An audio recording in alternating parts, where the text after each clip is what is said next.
Kad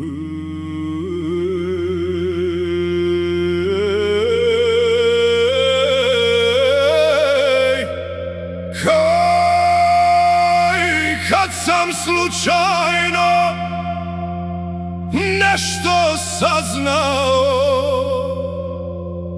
u meni se rodio nemir i gnjev,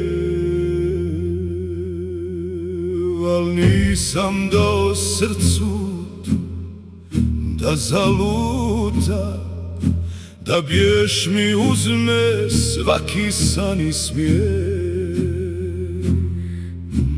Danima sam šutio sam sa sobom, 1000 pitanja nosio u grudima.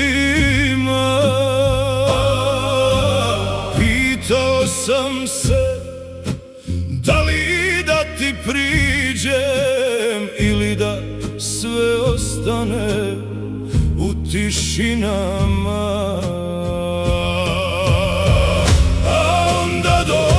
Taj trenutak pravi, skupi hrabrost da te pogledam.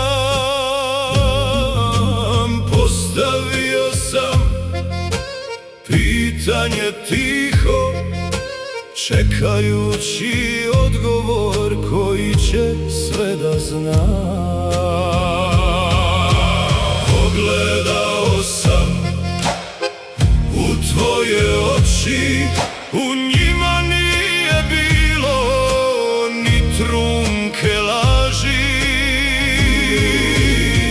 Tvoj nježni glas mi donio je mir, kao da liječi svaku moju brigu i strah.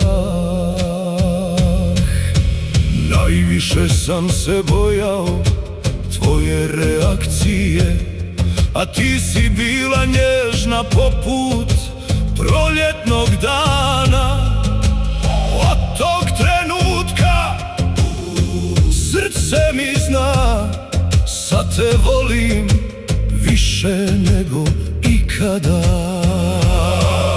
Svaka tvoja riječ bila je tiha, kao da želiš umiriti moje srce.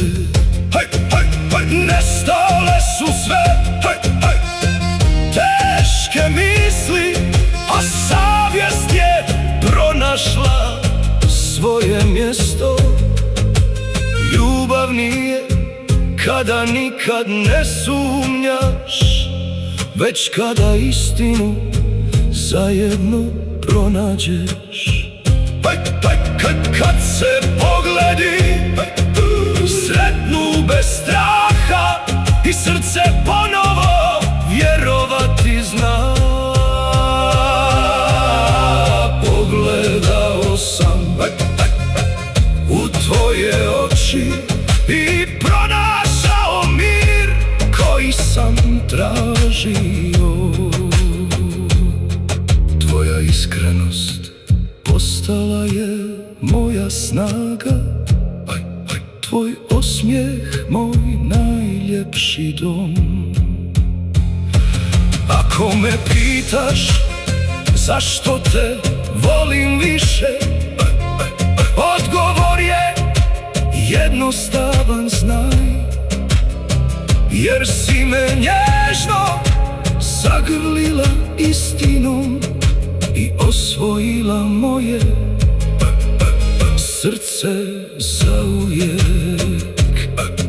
I znaj istinu, voljet ću te do kraja mog života.